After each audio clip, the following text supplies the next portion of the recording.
जय श्री राम। किष्किंधा कांड का छठा सर्ग। सुग्रीव का श्री राम को सीता जी के आभूषण दिखाना तथा श्री राम का शोक एवं रोषपूर्ण वचन। सुग्रीव ने पुनः प्रसन्नतापूर्वक रकुल नंदन श्री रामचंद्र जी से कहा, श्री राम, मेरे मंत्रियों में श्रेष्ठ सचिव ये हनुमान जी आपके विषय में वह सारा वृत्तांत बता चुके हैं जिसके कारण आपको इस निर्जन वन में आना पड़ा है। अपने भाई लक्ष्मण के साथ जब आप वन में निवास करते थे उस समय राक्षस रावण ने आपकी पत्नी मिथिलेश कुमारी जनक नंदिनी सीता को हल लिया। उस वेला में आप उनसे अलग थे और बुद्धिमान लक्ष्मण भी उन्हें अकेली छोड़कर चले गए थे। राक्षस इसी अवसर की प्रतीक्षा में था। उसने गिद्ध जटायु का वध करके रोती हुई सीता का अपहरण किया है। इस प्रकार उस राक्षस ने आपको पत्नी वियोग के कष्ट में डाल दिया है, परंतु इस पत्नी वियोग के दुख से आप शीघ्र ही मुक्त हो जाएंगे। मैं राक्षस द्वारा हरी गई वेदवाणी के समान आपकी पत्नी को वापस ला दूंगा।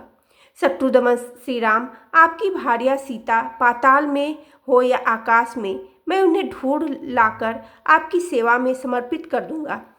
रघुनंदन, आप मेरी इस बात को सत्य माने।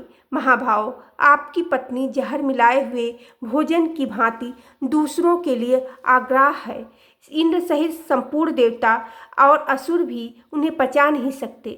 आप शोक त्याग दीजिए, मैं आपकी प्राण वल्लभा को अवश्य ला दूंगा। एक दिन मैंने देखा, भयंकर कर्म करने वाला कोई राक्षस किसी स्त्री को लिए जा रहा है। मैं अनुमान से समझता हूँ वे मिथिलेश कुमारी सीता ही रही होंगी।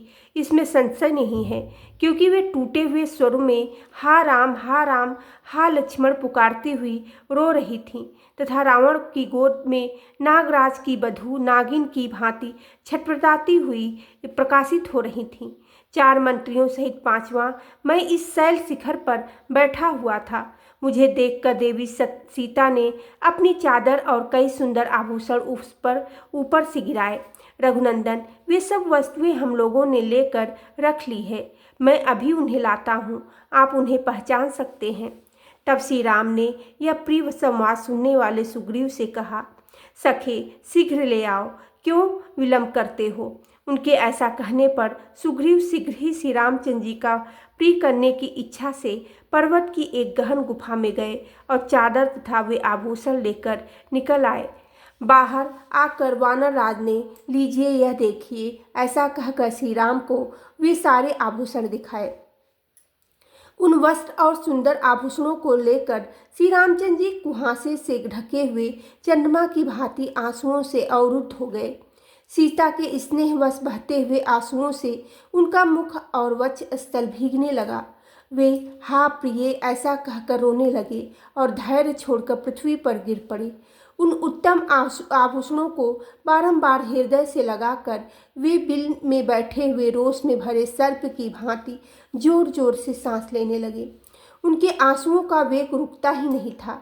अपने पास खड़े हुए सुमित्रा कुमार लक्ष्मण की ओर देखकर श्री राम दीन भाव से विलाप करते हुए बोले, लक्ष्मण देखो, राक्षस के द्वारा हरी जाती हुई विदेह नंदिनी सीता ने यह चादर और ये गहने अपने शरीर से उतार कर पृथ्वी पर डाल दिया है।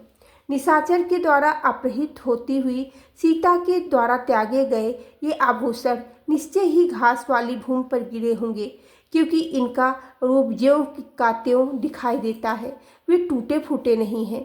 श्री राम के ऐसा कहने पर लक्ष्मण बोले, भैया मैं इन बाजबंदों को तो नहीं जानता और न इन कुंडलों को ही समझ पाता हूँ कि किसके हैं, परंतु प्रतिदिन भाभी के चरणों में प्रणाम करने के कारण मैं उन दोनों नुपुरों को अवश्य पहचानता हूँ। तब श्री रघुनाथ जी सुग्रीव से इस प्रकार बोले, सुग्रीव तुमने तो देखा है वह भयंकर रूपधारी राक्षस मेरी प्राण प्यारी सीता को किस दिशा की ओर ले गया है। यह बताओ, मुझे महान संकट देने वाला वह राक्षस कहाँ रहता है। मैं केवल उसी के अपराध के कारण समस्त राक्षसों का विनाश कर डालूंगा। उस राक्षस ने मैथिली का अपहरण करके मेरा रोष बढ़ाकर निश्चय ही अपने जीवन का अंत करने के लिए मौत का दरवाजा खोल दिया है।